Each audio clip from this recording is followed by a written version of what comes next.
So it'd be interesting to see what comes down the pipe. Right? I think that unions are wickedly fucking archaic, kind of like taxi cab drivers. Yeah, for sure. Kind of like the music industry was. You know, we're producing CDs. You know, when Pirate Bay was giving away free music sharing right before Spotify, and everybody's, oh, you can't do that. I think unions are taking this big. There's a breath here, and they've taken a breath, and they went, ooh. We are old. Well, let me give you we are archaic, statistic. And we need to reinvent ourselves. I met a property manager today, and he was saying he's got tenants in one building that are like a big unionized group. So whenever an outside firm has to come in to do contract work, they have to use unionized labor. Otherwise, it becomes a shit show. And then he has other buildings where they don't give a shit. Just get the guy in, get the job done. The difference in price is over 30%. Sorry, the union guys are 30% to hire a unionized company to come in and do the work, any GC, construction work, whatever, versus the non. He's saying his stats is over 30% more expensive. Yeah, well, listen, at the end of the day, you're paying a third-party company to manage your labor. You, me, if you hired a subcontractor, he's got to make profit. So bottom line, why are you in it? The union's a subcontractor.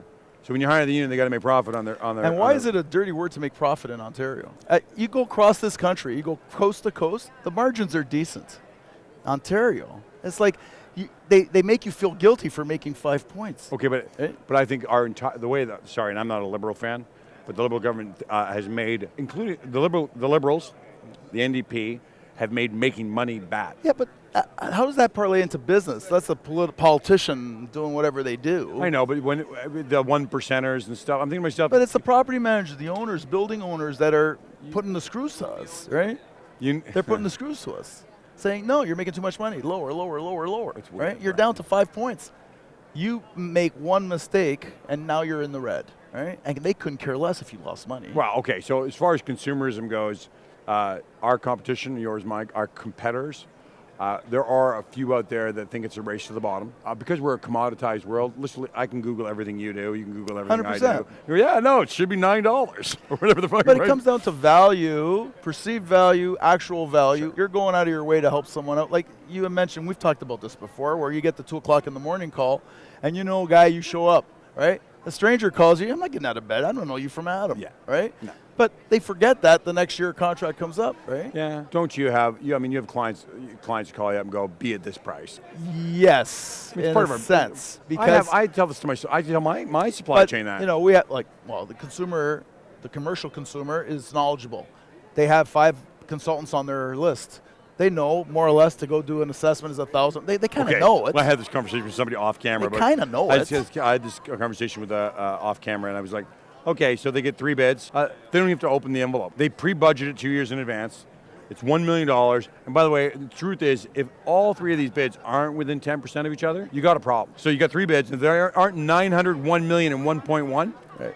You probably got it. If some guy's at 600,000 and some guy's at 2 million, and I know I can explain both scenarios, dude. If they're that close, they probably were at a Tim Hortons. Right.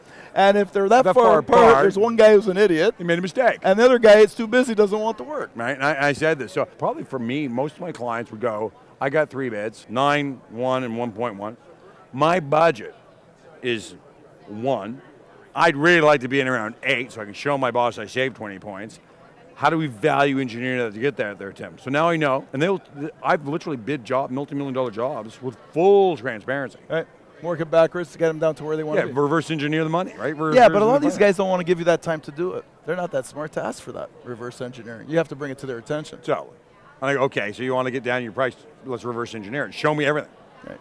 By the way, so that sounds bad, but then you get to share 3 quotes from 3 of your competitors. Provided that they don't share your knowledge with your competitors. Do you know, at the end of the day, I don't really care. You want them to see how you reverse engineered something? That's your advantage over your competitors. Do you know what? Yeah, okay, so now it's not. No, it's not. I think it is. I think that all chefs and all kitchens buy all the fucking groceries from the same fucking place. And how that guy runs his kitchen is far more important than the recipe he used. How he runs the kitchen is far more important than the recipe? The fucking food he bought and what recipe he used. The recipe is what makes him unique from his competitors. They're all these, I don't know if you Googled fucking French onion soup. Everybody has their own twist on French onion soup. All 99 flavors of French onion soup are on the internet. You can fucking make, everybody can make the same thing you're making. Yes, they can. So the real truth is the only reason somebody's using you and not somebody else is you. And because you're taking the time to reverse engineer to help the guy out. Well, and so if they showed somebody else it, okay, so he can save $9.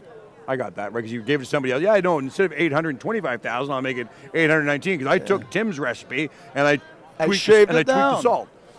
Yes, you can do that. And a lot of guys do. Here's the best part of that, though. That guy, when he goes back to do it a second time, do you know most people can't repeat what you do? Right. You can play fucking Wayne Gretzky fucking videotapes all day long, and nobody else can get the puck in the net. I will say this, for your idea, you do have something going for you over your competitor. The competitor's just lowering the price because he wants the job, but he's not into it. He doesn't want to do it. He's doing it because he wants the job, so his heart's not into it. Whereas you invested, you reverse engineered because you're passionate about it, so you're likely going to do it better than the other guy for that reason. I have no problem. So I literally weirdly, I take every single thing I do with a client and I go, would I do it? Would I spend that money? Would I invest that time, that capital? I've told clients I won't do jobs just because it's stupid. Right. I don't care, it's not, I won't do that. So I'm going to say something really bad and really vulgar and we'll cut this out. I've literally turned to clients, I don't mind fucking you for your money, but I won't rape you. Right. We both got to be happy when this is done. Yeah, we've heard that term term for sure. Why would I go and change an entrance or renovate a building when it doesn't need it? And I can get you bigger bang for your buck and a bigger return on your dollar. For sure. If I don't know, painted the columns instead of changed the windows or whatever the scenario is. But when somebody comes and says, I want to change the windows, I go, why? First question, I go, why are you doing it? Now, if you tell me you're selling it or it's being sold or you got capital, but they go, well, I think it's going to make the building worth more. And I go, they're only 5 years old. Change the carpet. Yeah, I don't know too many owners that would change windows that are 5 years old. I get weird. I've had weird requests to do weird shit because some consultant said it and I challenged it. Well, this is the thing, right? Consultants are like, they're not experts on everything, right? They could have I can have a totally different opinion than one of my peers. And, it just, ROI. So return on your investment, right? So do the empirical data. But it's also common sense. A lot of stuff's common sense that, a lot of consultants don't apparently have, right? You said you had a labor shortage. Everyone has a labor shortage. I don't. I have massive labor. I don't have any. We made 3 job offers this week. We got 2 people accepted, 1 guy did not. And we just can't fill positions fast enough. Because it's kind of, there's a skill that you need to have a little background to go in and do what we do, right? Can I tell you so by the way, our guys are all AODA and Adams certified and for accessibility. They're electricians, handicap operator guys, big glass guys. And I have accounting departments and project management. Yeah. I have the whole fucking gamut of people. We don't have a problem finding anybody. I literally, the last ad I put in Indeed, I had 1,100 people apply. Wow. Well, I got to know what your recipe is because we're not getting any qualified people applying. Well, I'll tell you, you know what it is? I tell you want to hear it? Yeah, tell me.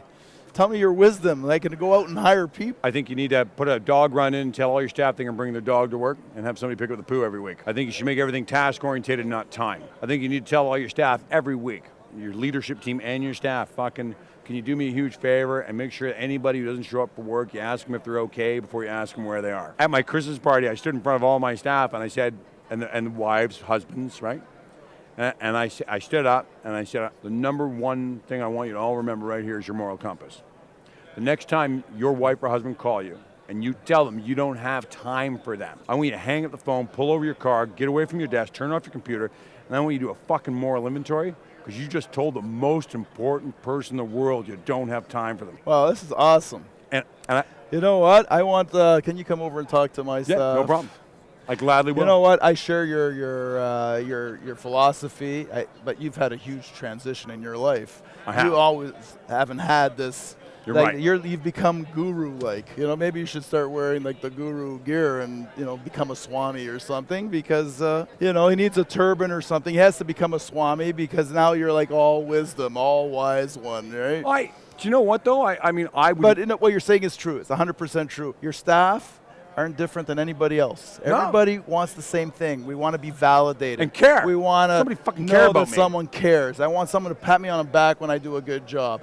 I want someone to hold me honest to that I'm doing a good job. If I'm slacking, I want them to tell me I'm slacking. And I'll go to the wall for you because you're going to the wall for me, right?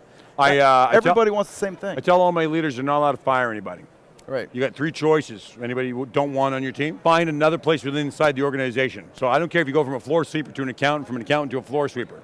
Right. Or help them find another job. Right, and that's what we do. We try to help people align up with what they want to do. Or you can leave. Right? But You can leave. But I want all 3 things on the table. Our goal is to never have anybody leave. Oh, so we want people to stay. No, fuck, I want everybody to leave. No. No fucking quit. No, All of you quit. no. No I quit. want Everybody everybody to leave. But I want everybody to stay, sorry. And if I can't make you happy, then leave. I That's fine. tell everybody to leave. And we support him. Right? Yeah, I had a great guy work for me last year left, and I was heartbroken, right? But I get it. I said, dude, you have to take the job. It's a great opportunity. You have to do it. He goes, but I really like it here. I said, dude, it's an opportunity you can't say no to. 70% of my staff that leave me ask for their job back within 24 months. We're at the Christmas party, same Christmas party. I said, can everybody raise their hand up who's ever come back? I see one of your exes that are like back this, here. right? Carrie, I love her. She's great. Everybody fucking raised their hand up at the fucking Christmas party. Half the crowd raised their hand up, eh? They were ex-employees that came back, right? I'm a big fan of leaving. Yeah. By the way, and the ones that leave. But you don't, it's not like you're kicking them out. You're saying if you're not happy, go find something else. And go look for it. Yeah, and we're preaching from the same Bible, totally. Right? Absolutely. I know we are. By the way, I want to shout out to you because I'm going to get choked up just talking about it. You did the Remembrance Day piece about your grandmother. Yeah. And it got me right in my heart. You watched it. It was unbelievable, dude. It was awesome. And you told the story. It was so real and raw, and it was like I was living the moment with your grandmother in the bunker, I can't believe you man. watched that. It was awesome, brother. Props to you. Thank man. you. Props to you. She was a good lady. She just passed awesome. away this year. It was awesome. Passed away 8 months ago. But even that you took the time to just talk about the boys and the girls in uniform, and you took the time to do that, that's really unique that people don't appreciate, honestly. I thought it was amazing. When the first time she ever told me that story, I didn't get it. I get it. How old were you? A 13. Teenager? Yeah, exactly. What are you doing now? It's like, put the food on the table. She's having a smoke, making me fucking bacon and eggs, exactly. Right? And she tells that story, and I literally staring at her like, and? do you know what I mean? I'm 30-year-old, like, yeah, guns were going off.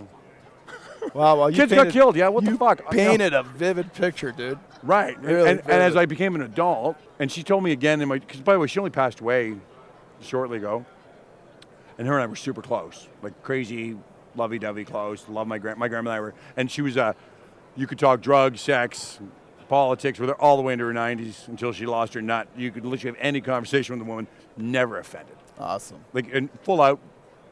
That's great. Well, you had a special relationship. Not many kids have that relationship with their grandparents. Second, third time she tells me the story, I remember being now in my 20s and 30s, and she starts telling me again, right? It's like you heard it for the first time.